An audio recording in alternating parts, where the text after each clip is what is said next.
You're listening to All Kinds of Catholic with me, Theresa Alessandro. My conversations with different Catholics will give you glimpses into some of the ways we're living our faith today. Pope Francis has used the image of a caravan, a diverse group of people travelling together on a sometimes chaotic journey together. That's an image that has helped to shape this podcast. I hope you'll feel encouraged and affirmed, and maybe challenged at times. I am too in these conversations. I'm presenting a different kind of episode for you today, listeners. I wondered if it's time to stop the roller coaster of a new voice every week and just pause this one time to try and gather up some of the thoughts that have brought us to today. There's lots and lots of things that stand out in my mind when I look back at all the conversations I've had. There'll be different things that come to mind for you, I'm sure. But I thought I'd try and navigate a little path through the voices that we've heard so far. And we're going to revisit some of the things people have said today. And there are one or two new voices as well in little snippets. I found it really hard to try and have a narrative thread through this episode. But one of the things that I'm thinking about a lot at the moment is a phrase in the final document from the Synod, which asks us to nurture that which binds us together as Catholic communities. And I just think there's so much that I feel when I'm in conversations with people, there's so much that I feel is binding together our sense of being a community. So I'm going to try and pick out some of those things in this episode today. And just as a place to start, one of the things that I really appreciate about the conversations I have with different Catholic people, and that I've always appreciated, is just the huge cultural diversity of the Catholic Church. I just think it's a wonderful thing that we come from all over the world, and that the Church is present in so many parts of the world, and that people bring so much of their own heritage into their spirituality. So we're just going to have a glimpse at some of the different heritages that have been featured so far in conversations, and I know there'll be lots more in the year ahead. Here's Peter talking about an important celebration in the Philippines every year. It's a May devotion where we have the Flores de Mayo, that's a Spanish influence, flowers of May. Peter featured in the very first episode of the podcast if you want to go back and check a bit more about that celebration. But here's Matthew talking about block rosary among the children of Nigeria when he was growing up.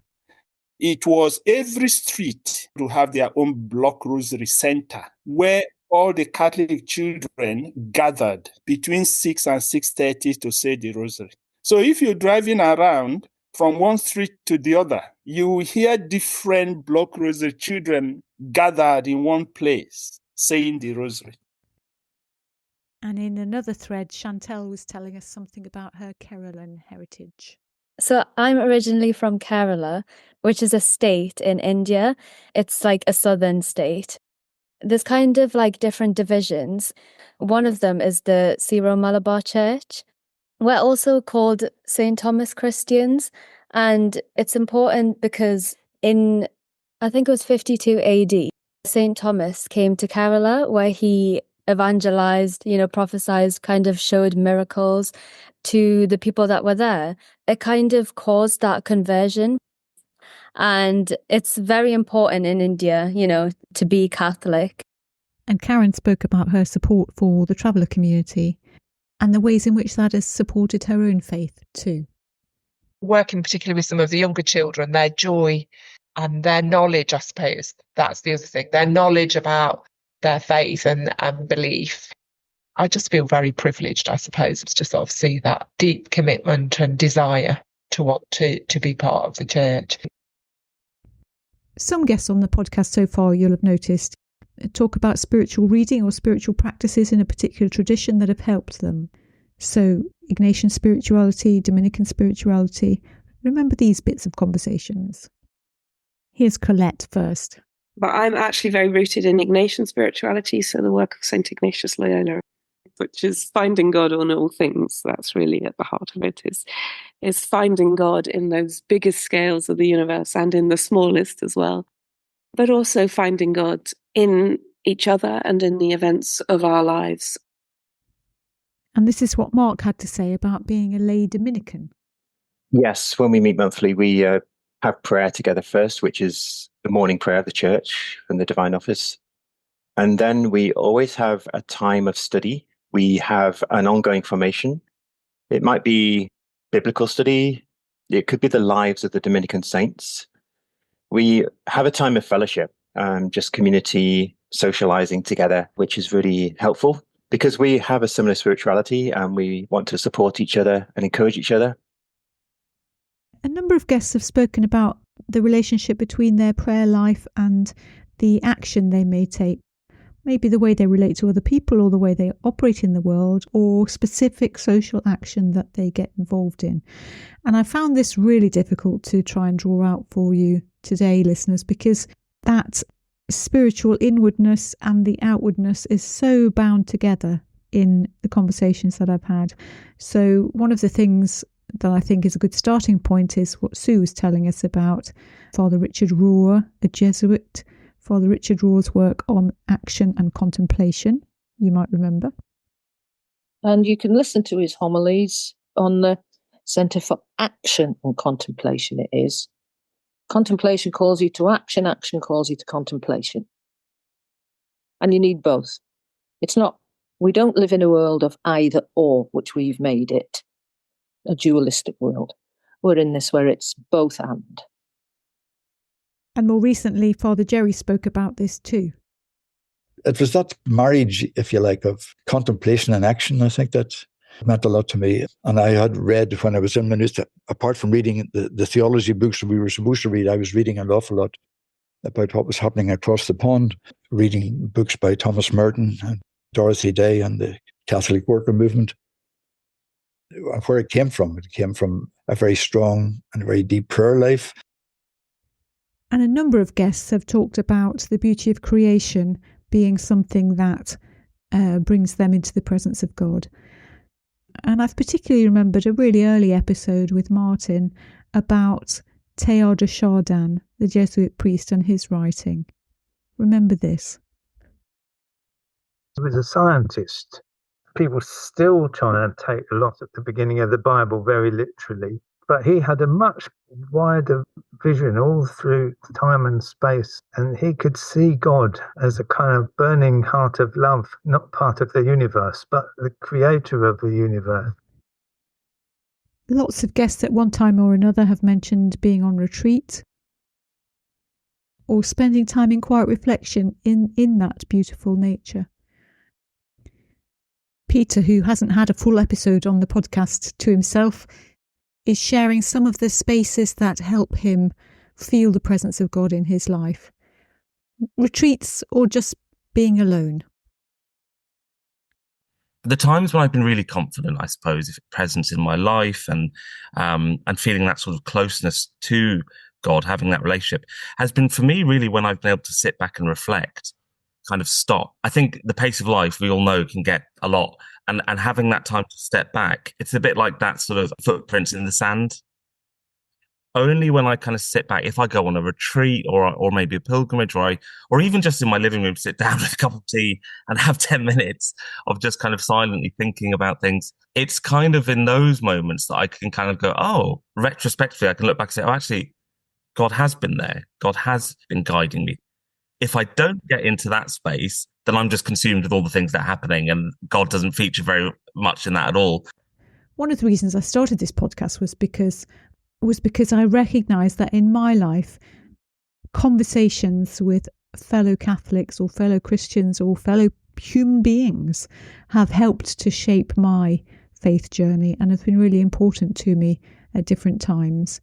And so here's a retreat experience that was busier and more social, capturing that kind of spirit of us helping each other in our faith. I actually love going to retreats because most importantly, it's like a place where I can, talk to my friends that I haven't seen in ages, first of all. Every time I went to a retreat, I always come back feeling like just energized and I feel, my faith's being almost topped up. And for Juliana, some more about that faith sharing and how valuable that's been in her life. Especially thanks to a group of people which I've been working with and praying with since after the pandemic. The CLC, Christian Life Community. So it's like Jesuit groups of people that come together in very small group. They really taught me to look back and try to find the past.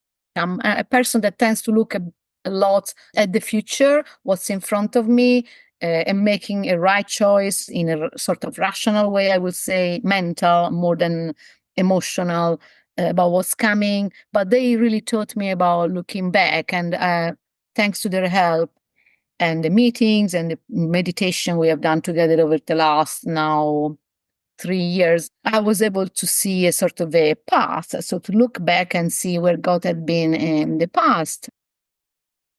We've already heard the names of some people who have influenced guests in the way they find God in their lives. I'm not sure we've mentioned today John Henry Newman, but he has certainly had a mention in a number of episodes, and Pope Francis. And then there are family members and chaplains and friends and people much closer to home who may have an influence on the way we find God working in our lives. This is what Michael had to say about the Franciscan Father Tom Herbst. One of the people that I feel has had the most impact on me is actually my first chaplain at university. He actually passed away in my final year, and that's what led me to re-find my faith, or find my faith in the first place. He was, of course, a really great chaplain, but it was really, and I hate to say it, it was him passing away that I feel had a great deal of impact on my life, because he was a Franciscan friar. I remember hearing the news and thinking about it for a couple of weeks, and all I kept thinking about was how this person could dedicate his entire life to what he believed in, to the point where, you know, he'd taken vows of poverty and he didn't even own a mobile phone. Those kinds of thoughts kept going round and round in my head, and I thought he could do all of this. He could dedicate his life to God and to serving others. And, you know, I can't even pray every single day. I feel like that had such a huge impact. And it was like the first kind of turning point for me that maybe I should dig a bit deeper. Maybe it's not all about just saying the responses at Mass. Maybe it's not saying to people, I'm a Catholic, and then not actually knowing what that means and not trying to dive into what that means too. I think I could safely say that my first university chaplain, Father Tom Herbst, he's had the most impact on my life. And here we are again, listeners, where prayer and study is bound together very closely in someone's experience. Yemisi mentioned being encouraged to study in the early days of being a Catholic. You know, during COVID, that was an interesting time. I was encouraged by Sister Catherine to study. So I went through Mobile Institute. I'm actually currently doing my master's in Catholic Applied Theology, specialising in marriage and family. And that has been an incredible journey. Lots of guests have been involved with some kinds of formal study and also Bible study. And this is Karen explaining making some kind of connection with her prayer life. I suppose I've always said I'm not really good at praying. I do pray, but I don't have any particular prayers. In recent years, I've been able to read more, and there's a little book with snippets from Pope Francis, which I really like. It talks about we need saints that wear trainers and hoodies, which I find absolutely right. You know, we do need that revolution in our faith. The one thing that probably also stayed with me a lot is I did A-level religious studies, theology, and it was a very eclectic group. So the teacher was a Quaker. There was somebody who was Greek Orthodox, somebody who was Muslim, somebody who was Sikh, and somebody that just chose it because he didn't know what else to do. And then there was a couple of young born-again Christians and myself as a Catholic. And we read the Gospel of John. So John is one of my favourite Gospels. I guess when I do 7 steps now, that when it's that Gospel, the imagery that comes through. You do use the 7 steps scripture sharing? Yeah, I do that with a group of people about once a week. That has been really a useful way of both having social time, but also sort of a social network. Reading the Gospel of that Sunday and then having time to reflect using the 7-step method. I haven't used the word encounter so far today, but Phil did when he was speaking about pilgrimage and how meeting a stranger can also be an important way of finding God in your life. I think it's also a sort of spirituality which leads you to encounter other people. So you're often on your own, you might be on your own for many hours, but then you have some unusual encounter and the time to reflect on it. So it's a bit like breathing in and breathing out. You have time to look within yourself, but also you have time to look without to the world around you, but also to encounter other people. And before I begin to draw this episode to a close, listeners, I ought also to draw your attention back to the many, many examples of Catholic people giving their time and their skills in the service of others.